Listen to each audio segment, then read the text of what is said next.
दोस्तों, आप सभी का स्वागत है मेरे YouTube चैनल जय महाकाली पर। माँ और बाबा की कृपा आप पर बनी रहे, आप सब स्वस्थ रहें और खुश रहें।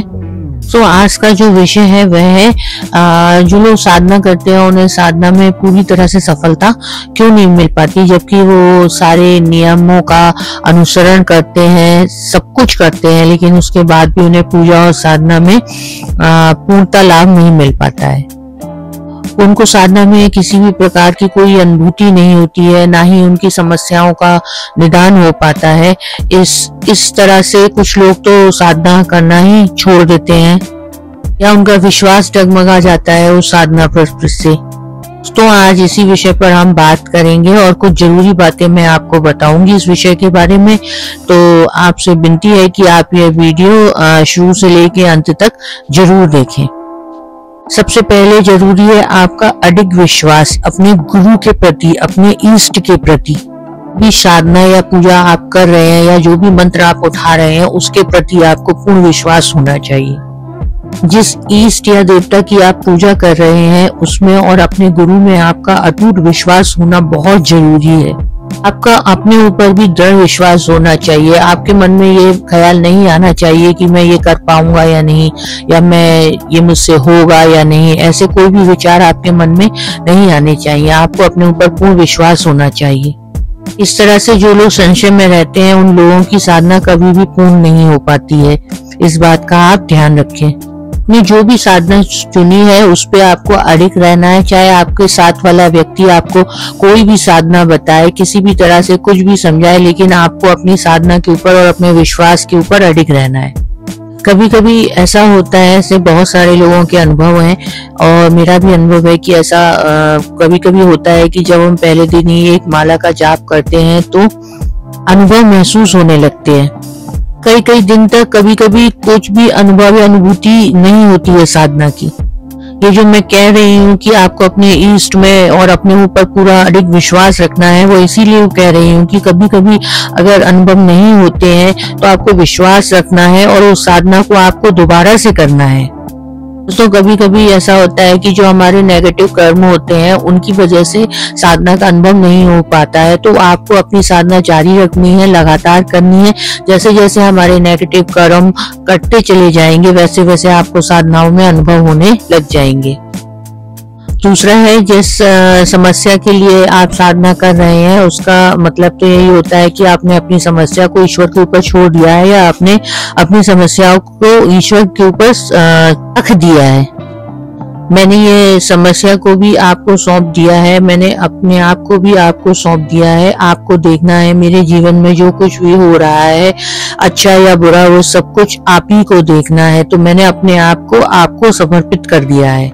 पर हम करते क्या है, फिर भी उस समस्या का दुखड़ा सबके सामने रोते रहते हैं। तो इस तरह तो ये लगता है कि हमने ईश्वर के ऊपर अभी उस समस्या को पूरी तरह से सौंपा ही नहीं है। जब हम हर किसी को अपनी समस्या के बारे में बताते हैं तो मतलब ये है कि आप जिस देवता, जिस इष्ट की आप आराधना कर रहे हैं, पूजा कर रहे हैं, साधना कर रहे हैं, उनके ऊपर जो विश्वास है उसमें कहीं ना कहीं कोई कमी तो है, तभी तो आप उस बारे में सबसे जिक्र कर रहे हैं, उस समस्या को आप सबको बता रहे हैं। अगर आपको उनके ऊपर पूरा विश्वास होता तो आप उन पर ही छोड़ देते ना सब कुछ। कहने का मतलब ये है कि जब आपने साधना शुरू कर दी है तो आपको अपने बारे में कोई भी फालतू चर्चा नहीं करनी है।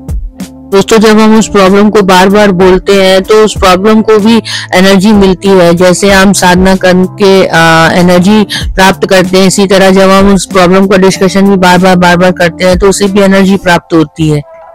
कहते हैं कि साधना सफल नहीं हो रही है और आप अपनी किस्मत को कोसने लगते हैं। तीसरी बात यह है कि में आपको जो भी अनुभूतियां अनुभव हो रहे हैं उसके बारे में आपको किसी से कोई चर्चा नहीं करनी है। आपने कौन सी साधना उठाई है ये भी आपको किसी को नहीं बताना है। इसको हमेशा गुप्त रखना होता है, इसलिए कभी भी अपनी अनुभूति अनुभवों के बारे में किसी को ना बताएं। अगर आपको अनुभूतियां हो रही हैं तो ये बहुत अच्छी बात है साधना के विषय में, तो इस बारे में आप ज्यादा किसी से बात ना करें। दोस्तों, अब आते हैं चौथी बात के ऊपर। जो साधना है उसका जो क्षेत्र है वो तलवार की धार की तरह है।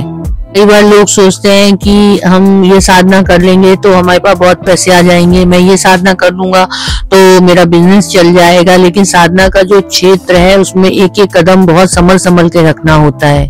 दोस्तों, साधना से हमें लाभ तो होता है, लेकिन जो हम साधना कर रहे हैं उसकी जो एनर्जी है उसे हमें संभाल करके भी रखना होता है। हमारा जो ईश्वर है, जिनकी कृपा से हमारी साधना पूर्ण हुई है, जिनकी कृपा से हमारे कष्ट दूर हुए हैं, हमें उनका भी मान रखना होता है।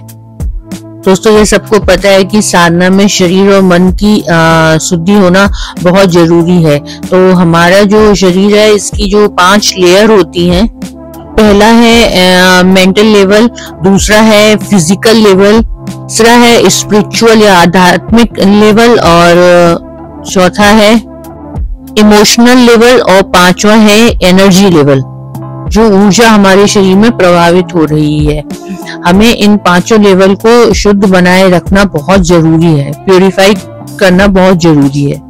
आपको छल, कपट, धोखा, झूठ, लालच, इन सब चीजों से आपको दूर रहना है और अपने आप को, अपने इष्ट को आपको सौंप देना है। फिर देखते हैं आपकी साधना कैसे सफल नहीं होती है, ईश्वर आपकी प्रार्थना कैसे नहीं सुनते हैं। दोस्तों, हमें अपने मन की शुद्धि सबसे पहले करनी चाहिए, क्योंकि जो हमारा मन है ना, इसी में ईश्वर का वास होता है। इस मन में ही हमें अपने ईश्वर को बिठाना है। इसलिए शरीर की शुद्धता के साथ साथ मन की शुद्धता होना भी बहुत जरूरी है। और ये जो 5 लेवल मैंने बताए हैं, इसमें प्योरिटी का होना, शुद्धता का होना बेहद जरूरी है। हमें एक बात और याद रखनी है कि हमें अपने माँ बाप, अपने जन्मदाता की सेवा जरूर करनी है, क्योंकि जब तक हम अपने जन्मदाता, अपने माँ बाप की सेवा नहीं करते हैं, तब तक प्रभु भी हमारी सेवा को स्वीकार नहीं करते, हमारी साधना सफल नहीं होती है। अर्थात अपने माँ बाप की सेवा जरूर करिए। और जो बाकी अन्य लोग हैं उनके साथ भी आपको अपना व्यवहार बहुत मधुर रखना है। अगला पॉइंट है कि जब हम साधना करते हैं तो हमें साधना करते वक्त अपने मंत्रों के उच्चारण पे बहुत ध्यान देना है। हमें पूरी कोशिश करनी है कि हम मंत्रों का उच्चारण सही तरह से करें। अगर जाने अनजाने या पहले हमसे कोई गलती हो भी गई है तो कोई बात नहीं है, आपका भाव सच्चा है तो ईश्वर आपको जरूर माफ कर देंगे।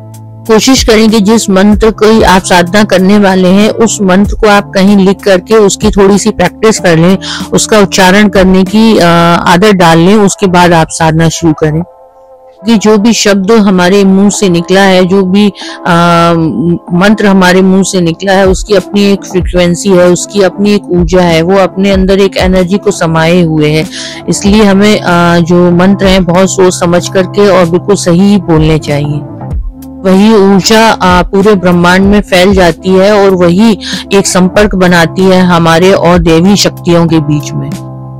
एक और बहुत जरूरी बात है, अगर आप मांस और मदिरा का सेवन करते हैं तो साधना के दौरान आपको वह सब का त्याग करना होगा।